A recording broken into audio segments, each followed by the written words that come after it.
Par rapport à l'implication de la France dans la mise en œuvre des projets subversifs contre le Niger, un chef terroriste tout récemment arrêté appartenant à la faction terroriste de Korsinga qui a participé à une réunion à Sokoto au Nigeria le 18 avril 2024 sur la mise en œuvre des 10 projets a formellement reconnu parmi 78 photos qu'on lui a présentées au cours de son audition celle d'un certain Gliozo Thomas.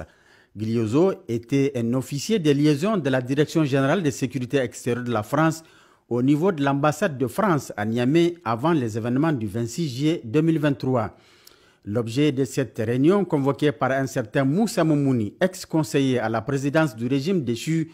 était de mettre à la disposition de la faction terroriste de Korsinga, dont le terroriste est membre, un arsenal de guerre pour les aider à déstabiliser le Niger.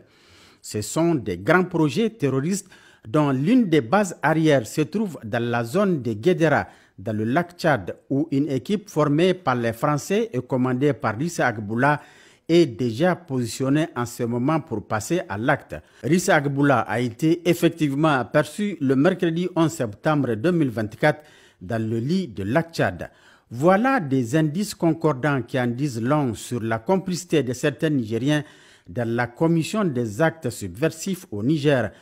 Qu'ils sachent que la vigilance des forces de défense et de sécurité est celle du peuple qui continue à soutenir le Conseil national pour la sauvegarde de la patrie et à son paroxysme. Une vigilance qui entretient cette flamme patriotique chez les Nigériens nouveaux qui prient Dieu et le Tout-Puissant nuit et jour pour la sauvegarde de la patrie.